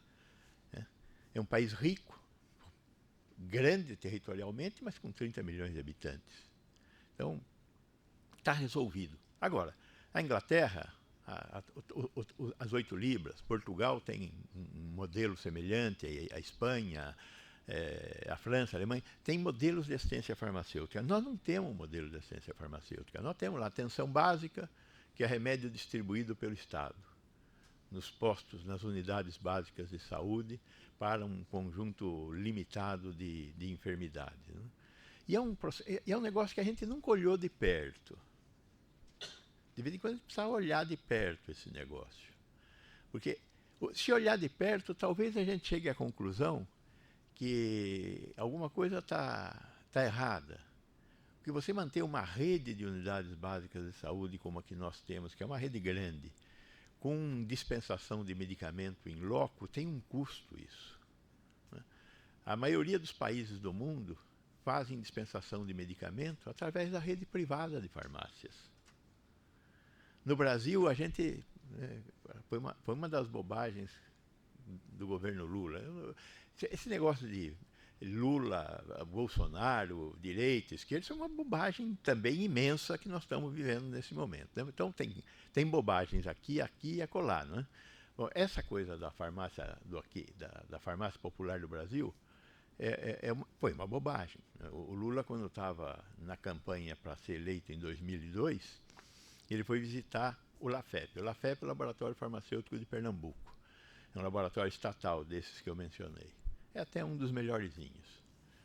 Do lado do laboratório tem uma farmácia que vende produtos do LAFEP. E o Lula foi visitar a farmácia do LAFEP. Ficou encantado com a farmácia do LAFEP. O produto mais vendido na farmácia do LAFEP era pó de café. Mas ele foi visitar, gostou, e aí, no começo do governo, começa lá o Humberto Costa e cobra. Cadê as coisas da saúde? Cadê as coisas da saúde? E o Humberto Costa não consegue fazer nada, não tinha dinheiro. O começo do governo Lula foi difícil. Né? Aí instalou de fazer... aqui tem farmácia popular, ou farmácia popular do Brasil, não aqui tem, farmácia popular do Brasil. O que era a farmácia popular do Brasil? É um negócio que desapareceu, vocês não perceberam, e só foi dinheiro jogado fora. A primeira farmácia popular do Brasil, quem abriu fui eu, em São Paulo, no edifício Martinelli, quando eu era secretário municipal de saúde de São Paulo. Mas se a farmácia popular desse certo, todo mais teria dado errado. Foram criadas 500 farmácias, que eram gerenciadas pela Fiocruz, com um conjunto de 120 drogas compradas pela Fiocruz e vendidas a um preço mais barato. Não era uma política de assistência farmacêutica, eram vendidas a um preço mais barato na farmácia popular do Brasil. E eram 120 produtos. Chegamos a ter 500 dessas farmácias. Só foi bom, com todo o respeito, para a Fiocruz, porque a Fiocruz recebia uns 10% de overhead para operar aquilo. E como a Fiocruz sempre teve um controle de recursos meio na rede ali, aquilo deu um respiro para a Fiocruz e foi bom para a Fiocruz. E a Fiocruz é uma instituição que merece. Mas não serviu para mais nada. Se desse certo aqui tem farmácia popular no Brasil, nós teríamos fechado 60 mil farmácias privadas. O que é um abuso também, mas isso é outro assunto. Né? O fato é que fechou o Aqui Tem Farmácia Popular, o Farmácia Popular no Brasil, e nasceu um outro programa chamado Aqui Tem Farmácia Popular no Brasil, que distribui medicamento para hipertensão, diabetes, asma e anticoncepcional. E anticoncepcional. São esses 4 produtos. Esses produtos são distribuídos, no começo era distribuído contra R$1 a caixinha, como fator de moderação.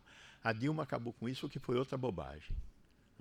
Eu acho importante ter o fator de moderação. O fator de moderação não é cofinanciamento, é fator de moderação, pode discutir isso no debate depois. Mas o Aqui Tem Farmácia Popular no Brasil é um programa fantástico, é o caminho. Bom, nós temos a atenção básica, um conjunto de medicamentos da Relação Nacional de Medicamentos Essenciais sendo distribuídos nas unidades básicas de saúde. Tem os medicamentos estratégicos, que são para algumas doenças, esquizofrenia, algumas doenças mentais, tuberculose, hanseníase, doenças estratégicas. E tem esses medicamentos com preço fora do padrão. Não chama mais alto custo, mas era como chamava, de alto custo. Isso é a política de assistência farmacêutica no Brasil.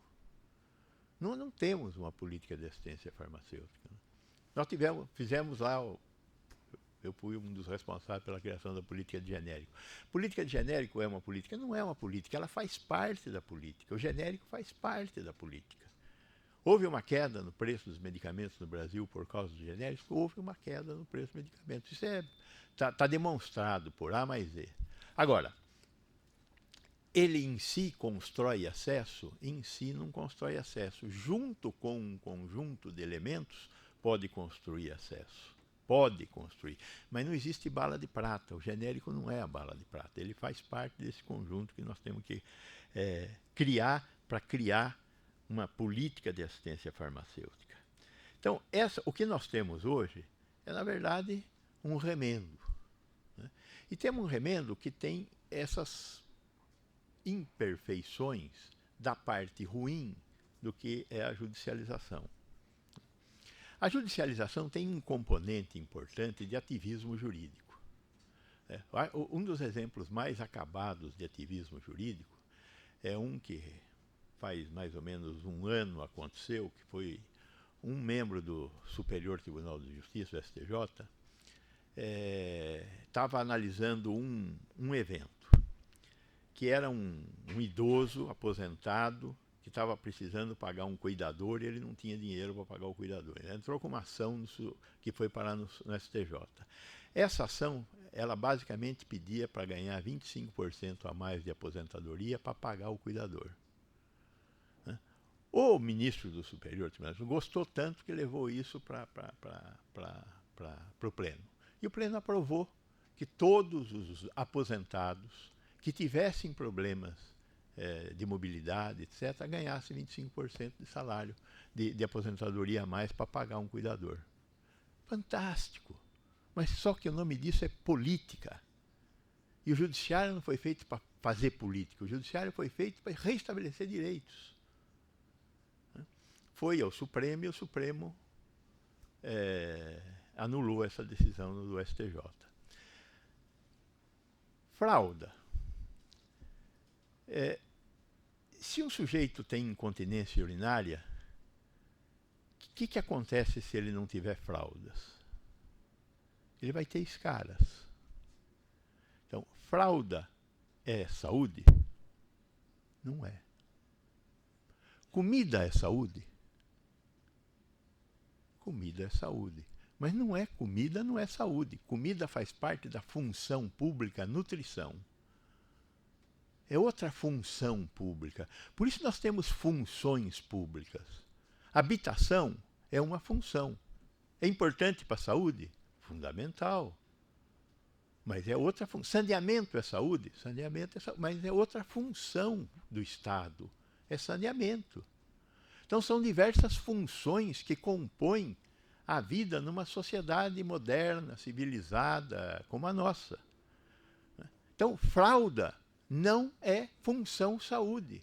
Fralda é outra coisa. E distribuída gratuitamente é assistência social. Então, se tem que dar fralda, dê com o dinheiro da assistência social, não com o dinheiro da saúde. Não manda prender o secretário de saúde, manda prender o secretário de assistência social. É a mesma coisa. Mas o que nós temos que dirigir esse ativismo de uma forma mais acertada. Mas temos que pensar nisso. Temos que melhorar essa questão desses remendos e, particularmente, nós temos que conseguir fazer com que o judiciário seja, assim, um elemento que catalise um pouco a necessidade de se controlar a caneta do médico. Na maior parte das vezes bem intencionada, mas às vezes também mal intencionada. Né? E aí entra essa questão do registro e essa questão do acesso. Né? Este mês saiu uma publicação que é do CONAS, do Conselho Nacional de Secretários Estaduais de Saúde, chamado Cadernos Ibero-Americanos de Direito Sanitário. É o volume 8, número 3, de julho-setembro de 2019. Tem lá 2 artigos interessantes. Um deles é a judicialização de medicamentos imunoterápicos sem registro na Anvisa. O caso de São Paulo. O primeiro autor é o Daniel Buffoni de Oliveira. Ele verifica que muitos desses medicamentos foram aprovados em outras agências. E foi aprovado aqui na nossa agência também. Ou, ainda não foi aprovado na nossa agência. E está sendo judicializado. Aí a pergunta que os deputados fazem, mas se é aprovado no FDA, por que precisa ser aprovado aqui na Anvisa? Porque são coisas diferentes. Primeiro que o FDA, nos Estados Unidos, não tem agência de avaliação de tecnologia. Então, quando o FDA aprova, aquilo está à disposição da sociedade. É diferente do modelo inglês, que tem uma agência, no caso desse ser um medicamento novo, é a Agência Europeia de Medicamentos que faz a aprovação daquele medicamento, e depois o NICE vai fazer a análise. A vigilância sanitária no mundo inteiro, exceto os Estados Unidos, tem uma função. Ela registra para permitir a comercialização. Comercialização não é incorporação de tecnologia. E no mundo inteiro, civilizado, nós estamos falando, as agências de vigilância sanitária estão voltadas para permitir a comercialização. Nos Estados Unidos é comercialização e quem quiser incorporar, incorpore. Né? Então, o Medicare, o Medicaid, os planos de saúde, os veteranos vão incorporar, vão fazer suas análises e incorporar ou não, mas eles vão tomar essa decisão. E o processo de judicialização lá tem outros trilhos. Tem também judicialização nos Estados Unidos.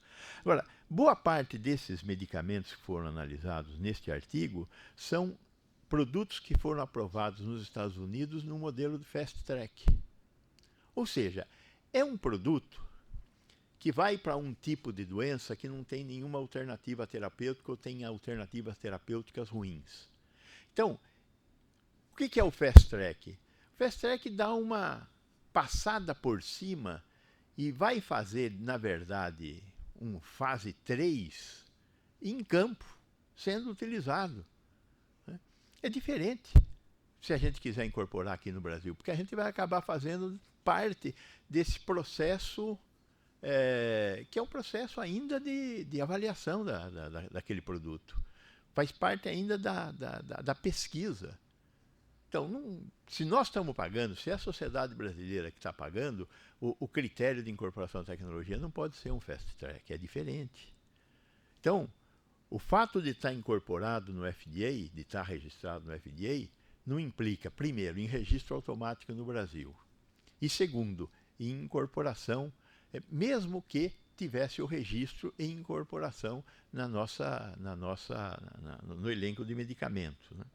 A mesma coisa esses medicamentos órfãos para doenças raras, que é o outro artigo que analisa o caso do Zolgensma, que é para atrofia muscular espinhal, que foi aprovado pelo FDA com base em 2 estudos clínicos abertos, sem randomização. Está pesquisa. Tudo pode acontecer. Então, a gente tem que entender que uma coisa é uma coisa, outra coisa é outra coisa. E isso também implica em a gente ter um pouco mais de cuidado quando a gente fala que a indústria farmacêutica está migrando para. A doutora Luciana não está aqui, mas não quero nenhuma briga aqui com ela. Não, mas, a indústria farmacêutica não está migrando para. O mundo está assim. Eu não acho que aqui tenha o mau interesse da indústria ou o bom interesse da indústria. Nós começamos a descobrir drogas biológicas. As drogas biológicas são mais endereçadas. Agora, não foi uma decisão migrar para drogas biológicas. Foi o conhecimento que nos empurrou no sentido das drogas biológicas. Vai acabar as drogas químicas? Não vão acabar as drogas químicas. O que provavelmente vai acontecer é que nós vamos aprender a usar melhor as drogas químicas, combinando isso com conhecimento de genética que nós estamos desenvolvendo. Então, é um caminho. Esse caminho vai cada vez mais, na medida em que a gente consiga dominar a genética, é um caminho que a gente vai trilhar, sem sombra de dúvida. E depois, boa parte do conhecimento que a indústria lança a mão, ele repousa lá no NIH. É lá no NIH que são realizadas essas pesquisas. Aqui no Brasil, no Instituto Butantan, na Fundação Butantan, na USP, na Federal do Rio Grande do Sul, os pesquisadores nossos continuam trabalhando e produzindo coisas que eles estão procurando. Então, não dá para achar que tem um inimigo. Certamente, não dá para tratar como amigo. São interesses conflitantes. O que é um interesse conflitante? Eu quero comprar, você quer vender. Então, quem compra e quem vende tem interesses diferentes. Para isso, o que precisa? Precisa de regulação. Precisa de que o Estado consiga intermediar essas relações entre o público e o privado. Temos que parar de pensar nessa história de que tem bandido e mocinho. A Anvisa, já foi dito aqui, ela quando analisa um produto, ela analisa 4 coisas. Ela analisa primeiro de tudo a segurança, depois a eficácia. Tem uma terceira coisa que a Anvisa analisa, que a gente esquece, que é a qualidade. O que é qualidade? Qualidade é um atributo do processo produtivo, não um atributo do produto. Qualidade eu só consigo ver quando eu faço inspeção de fábrica. Isso é uma coisa que muda muito as coisas. Quando eu vou fazer inspeção numa fábrica no exterior, eu vou ver justamente se aquela fábrica tem as condições que nós exigimos. Hoje o Brasil está entre os países que melhor fazem a aplicação das boas práticas de fabricação no mundo. Nós conseguimos visitar fábricas na Europa que tinham que ser interditadas e que foram comunicadas às vigilâncias sanitárias locais, que foram visitar e tomaram a mesma decisão que nós. Então, qualidade é um outro negócio, faz parte do conjunto de coisas, Segurança, eficácia, qualidade. E a quarta questão, que a Anvisa tem uma certa preocupação, é por causa da CEMED. A CEMED fica dentro da Anvisa. E a CEMED tem uma preocupação com acesso, só que não é acesso do ponto de vista da avaliação de tecnologia, que é um fato mais complexo.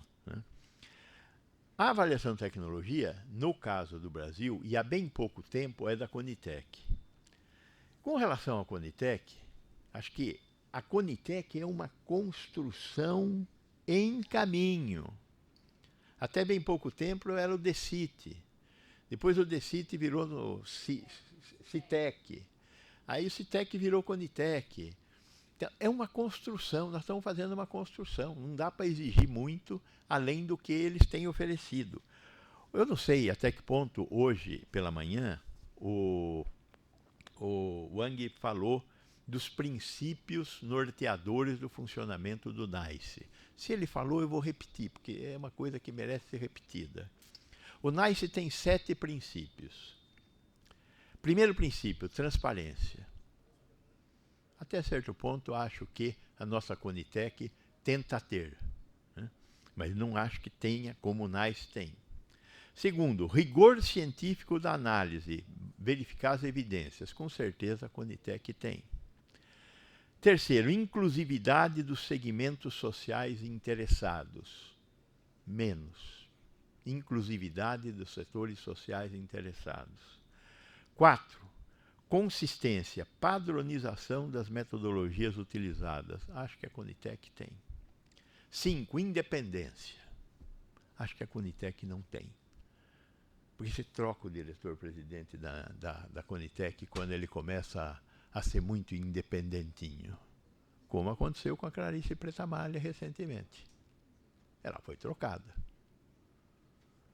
A independência é fundamental. 6. Capacidade de rever e atualizar decisões. A Conitec tem uma estrutura pequena ainda. Ela precisa se profissionalizar mais, ter mais gente. E 7. Capacidade de responder a tempo e a hora, o famoso accountability dos ingleses. Isso só é possível se nós tivéssemos uma agência independente de avaliação de tecnologia. Se nós não tivermos uma agência independente de avaliação de tecnologia, não tem saída. Acho que o Ministério está preocupado com isso, porque eu já ouvi o Denizar falar isso em público. O Denizar é o atual secretário da Secretaria de Ciência e Tecnologia em Saúde. E ele fala isso, que nós precisamos ter uma agência independente. Uma agência como a Anvisa, como a ANS, que seja uma agência reguladora para a incorporação de tecnologia. E que tenha esses princípios para conseguir funcionar e oferecer para a sociedade um caminho adequado para fazer a incorporação de tecnologia na saúde. E mais, essa nova Conitec não pode ser a Conitec do SUS. Tem que ser a Conitec do SUS e da ANS. Nós não podemos ter um caminho de aprovação de tecnologia, de incorporação de tecnologia, para pobre e um caminho de incorporação de tecnologia para rico. Porque hoje nós temos esses dois canais diferentes, né? Que tem feito a gente passar algumas surpresas de repente, né? Quer dizer, o antitumoral utilizado pela Dilma só tinha fora do SUS. Teve que ser incorporado no SUS depois que veio o escândalo dela usar um antitumoral que só era usado por ela, né? Na iniciativa privada. Está errado. Nós temos que ter a mesma regra para o sistema público e privado, se a Constituição vale alguma coisa. Quem quiser pagar por sofisticação e por não estar na fila, que pague por sofisticação e por não ter que enfrentar fila. Mas nós temos que organizar filas dentro do SUS que sejam respeitadas e que sejam aceitas pela sociedade, né? Então, o que eu acho que nós temos que buscar para o futuro? Nós temos que buscar para o futuro um pouco do que nós estamos fazendo aqui. Tem que haver mais diálogo, né? E menos perplexidade. Toda vez que a gente enfrenta essa discussão, a gente enfrenta um momento de perplexidade. E a perplexidade, de certa forma, é uma filha dileta da ignorância. Quando a gente fica perplexo, a gente está vendo alguma coisa óbvia que a gente não achava que existia. Isso é ignorância, né? É ruim. Por isso, dialogar. Por isso, trocar. A sociedade tem que aprender isso. Tem que ter mais transparência. Tem que ter caminhos mais adequados para gerar políticas. Acho que, nesse sentido, o judiciário é muito importante. O judiciário pode cobrar do executivo a existência de políticas públicas, pode exigir que existam políticas públicas, em vez de ficar querendo fazer políticas públicas, né?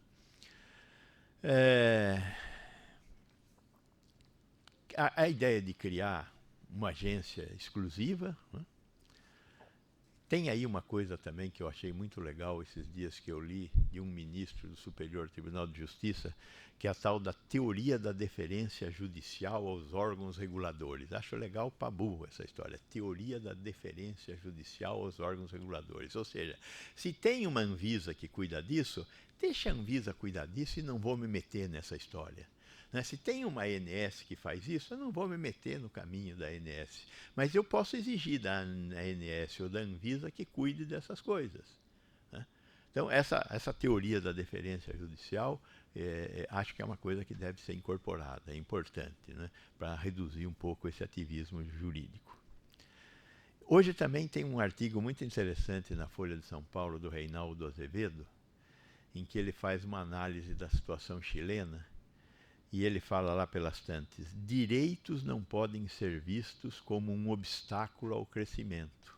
Porque nós estamos vivendo um tempo em que nós estamos tratando direitos como obstáculo ao crescimento. Então nós estamos discutindo fazer plano de saúde meia boca, porque plano de saúde regulado é um obstáculo ao crescimento. Nós estamos discutindo acabar com a Anvisa, porque a Anvisa é um obstáculo a ter remédio. Não, não é. Então, eu acho que a gente tem que ter claro que numa sociedade, particularmente numa sociedade capitalista, a função do Estado como ente regulador das relações entre a sociedade e os produtores é vital. É forma de construir civilização. Mas nós, sociedade, temos que ter isso claro, que temos que conseguir construir civilização. E esse movimento civilizatório só vai vir se houver um Estado. Máximo, mínimo, não, um Estado necessário. Temos que ter a noção desse Estado necessário. Temos que acreditar nesse negócio que está cada vez mais desacreditado, que é uma tal de democracia. Não tem jeito melhor de fazer as coisas senão com democracia. Temos que buscar esse compromisso de convivência dos três poderes com essas rusgas. Eu acho que é normal ter essas rusgas. Ter essa rediscussão que nós estamos tendo aqui sobre prisão em segunda instância ou não, mas está escrito na Constituição, para quem quiser ler. Não se trata de fazer uma releitura, porque agora é legal prender depois da segunda instância. Podemos fazer uma nova Constituinte. Aí, com a nova Constituinte, você remove algumas dessas cláusulas pétreas da Constituição. Agora, não se trata de dizer, porque agora é assim o assado, que nós estamos jogando no lata do lixo a nossa Constituição. Nós temos que parar de ter essa visão dualista, mocinho e bandido, do que está acontecendo na sociedade. Nós temos que ter uma capacidade de inteligência de conseguir entender melhor o que nós mesmos estamos produzindo na nossa sociedade. O SUS, sem SUS, eu já disse isso, é uma barbárie. Nós não vamos conseguir nos civilizarmos. Precisamos de um sistema de saúde que seja universal e gratuito, que tenha regras. Nós precisamos criar essas regras. Precisamos acompanhar o que está acontecendo também nos países que já passaram por esse período de desenvolvimento que nós estamos tentando construir agora. Mas nós temos que ter um sistema único de saúde. Temos que proteger esse sistema único de saúde, sem o qual nós não vamos conseguir fazer um país melhor para os nossos filhos e para os nossos netos. Muito obrigado.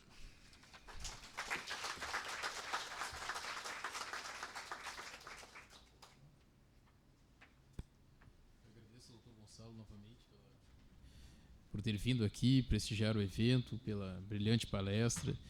Acho que essa ideia de reflexão, de discussão, de debate tem que estar cada vez mais presente e é necessário para que todos possam contribuir para uma evolução não só da judicialização, mas também das políticas públicas, como foi bem colocado. Vamos abrir agora para perguntas para os dois. Acho que o microfone está atrás. Tem. Tá.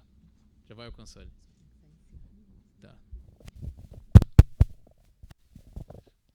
Boa tarde, meu nome é Cássio, sou advogado. Gostaria de fazer uma pergunta à doutora Vânia, ainda sobre essa questão do Spinraza, né?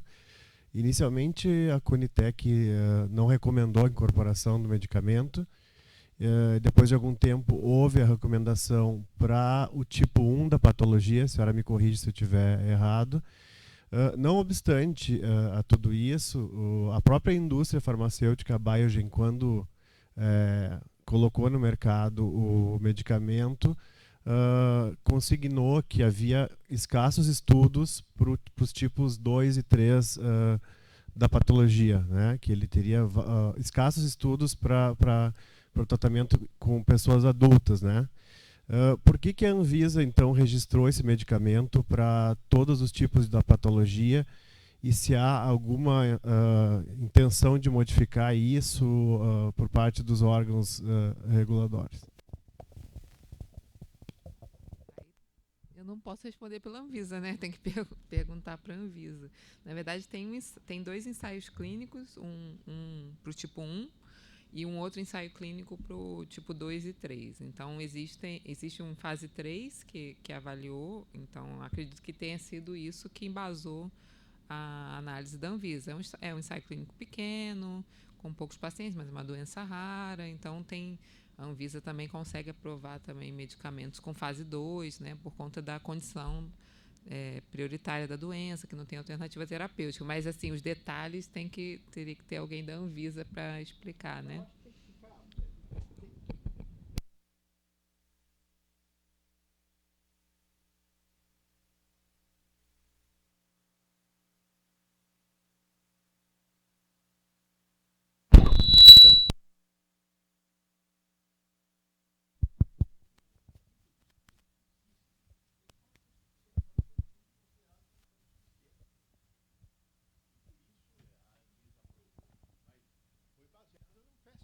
Não foi baseado num estudo que fala que aquele produto tem uma eficácia que merece ser pago pelo Estado para ser distribuído para a sociedade. Agora, se você quiser comprar o Spinraza para um parente seu, você pode. No caso de não ter o registro, também poderia, dá para importar o medicamento. Todo medicamento sem registro pode ser importado no Brasil. A Lei 6360 permite a importação desde que vedada a comercialização. Então, você importa, tem uma receita médica, você faz um procedimento, vai na Anvisa, a Anvisa autoriza a importação, você importa e o paciente vai tomar. Mas é uma decisão individual de pagar e de tomar. O risco também é seu. Que não tem a questão da avaliação de qualidade, por exemplo, nos produtos importados sem registro na Anvisa, não existe avaliação da qualidade, só existe a avaliação de segurança e eficácia feita pelo órgão lá fora. Então é diferente. Mais alguma pergunta? Desliguei. Não, tá ligado. Mais alguma pergunta? Então eu passo. Tem? Ah, tá. Olha. Quer dá? Para ti, Vânia. Eu sou farmacêutica no Hospital Universitário de Santa Maria e eu também faço parte do Comitê Regional de Saúde de lá. E nós também estamos intermediando compras judiciais pela demanda judicial no nosso hospital. E com isso está vindo muitas demandas para a gente. E quando vocês falam a questão de incorporação, acho que é muito importante ter a ideia, bem como o professor Vecina falou, incorporado não está disponibilizado. Porque quando tem a portaria, incorporou na Conitec o medicamento, daí tem uma portaria que dá 180 dias. Esses 180 dias não existem, são muito mais do que 365 dias. Um exemplo clássico é a noxaparina para trombofilia gestacional, que em 2017 saiu, 180 dias já extinguiu, já terminou a validade, o tempo, no primeiro semestre de 2018 e ainda não está disponibilizado no SUS. E isto gera muita demanda judicial. Então, existem algumas questões que acontecem, Conitec, Ministério, e aí a judicialização aumenta. Eu não sei se isso não era importante, maior diálogo, como o doutor Vecina falou, no sentido da gente ter uma ideia melhor desse fluxo. As coisas acontecem. Porque nós que estamos na ponta, frente ao paciente, nós ficamos vendo aquela questão de ficar com o coração na mão, da mesma forma como o doutor Newton falou no início. Tem que ficar numa posição aqui. Mas eu acho que é muito importante essa orientação, essa explicação, porque a gente consegue ter um melhor entendimento disso. Porque já teve demandas que chegaram para o hospital dizendo, não, mas foi incorporado. Mas aí tem aquela vírgula na portaria, mediante negociação de preço. E aí esta questão da negociação de preço, será que nesse momento a Conitec já não poderia também definir um preço menor do que é praticado no mercado? Já não fazer o que foi. Não, mas eu estou dizendo como foi falado ali. Alguém tem que, como... Ai, me esqueci o nome do que veio de manhã. O Daniel. Daniel. O Daniel falou, tem um momento que tu tem que dizer não, porque senão não vai ter negociação de preço. Ele é o único que está comercializando, entendeu? Nesse sentido, tu teria um poder de barganha.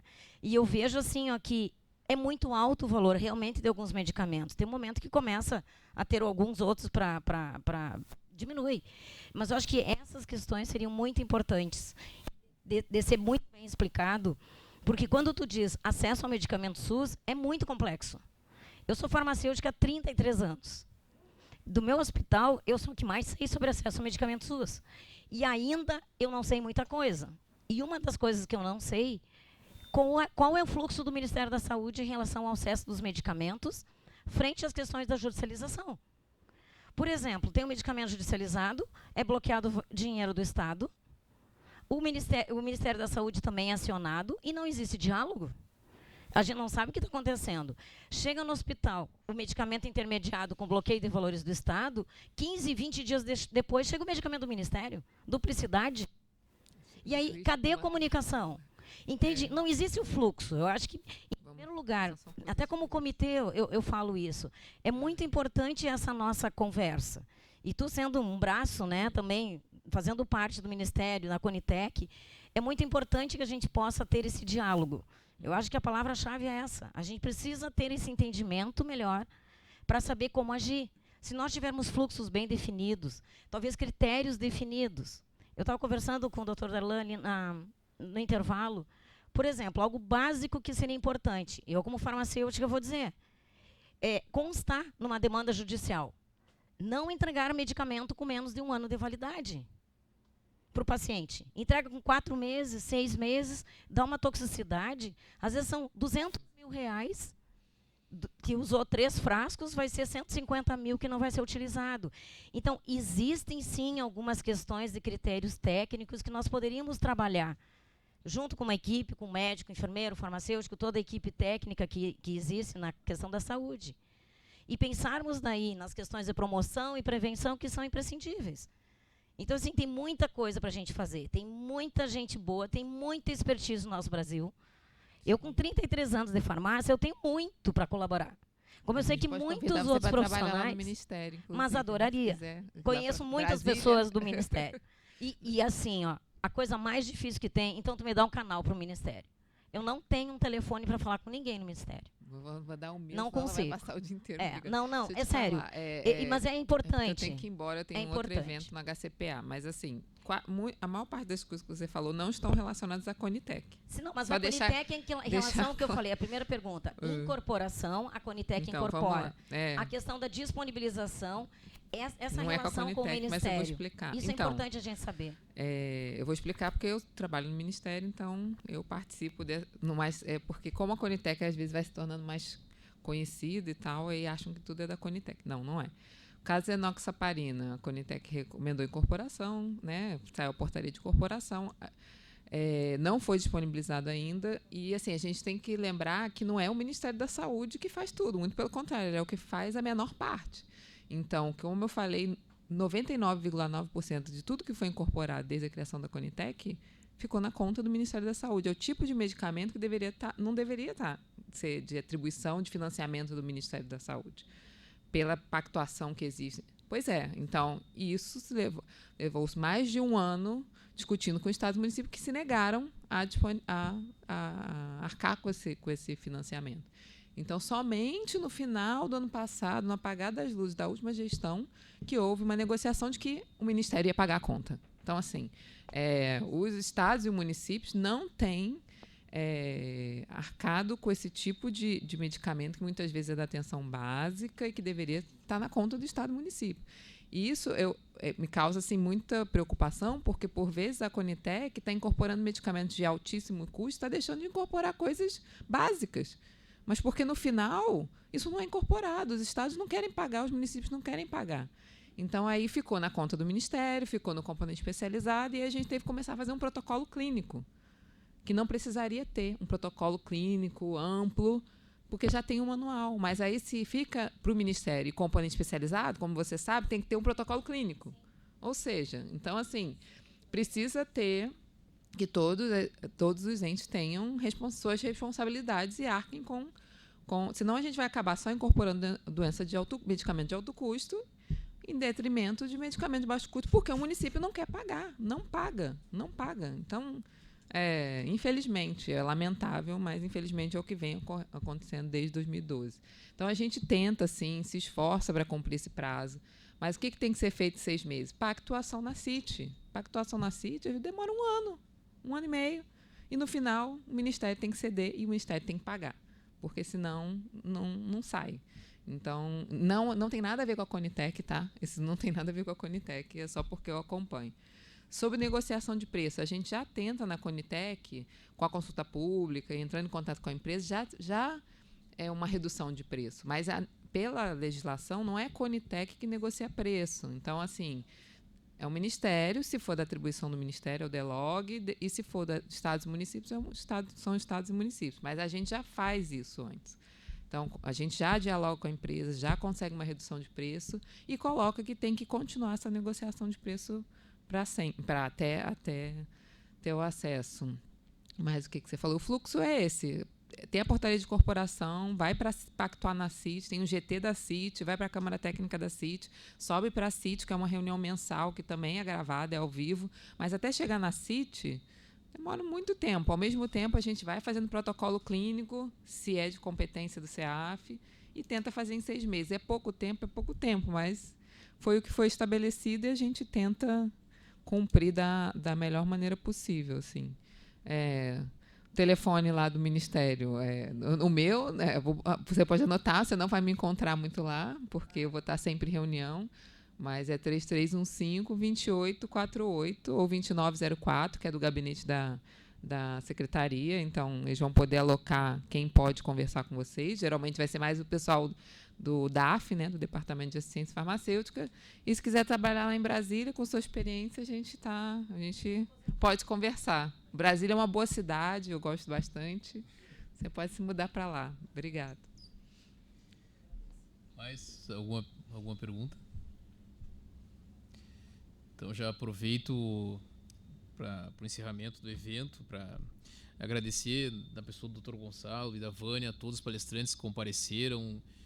Vários deles se deslocaram de outras cidades, vieram aqui trocar uma ideia, conversar, trazer experiências, e algo que é fundamental, como foi bem colocado, em diversos momentos, para que a nossa atuação melhore e que a gente tenha uma evolução nesse trabalho.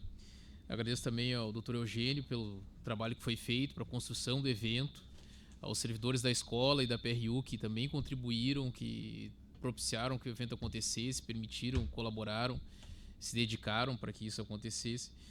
E a todos vocês que também se deslocaram, vieram aqui, acompanharam. É cansativo, né? Vir de manhã, vir à tarde. E ao pessoal que nos acompanha por vídeo, a todos aqueles que futuramente assistirão ao evento pelo canal, pelo site da GU, pelo canal no YouTube. Então, muito obrigado e um abraço a todos.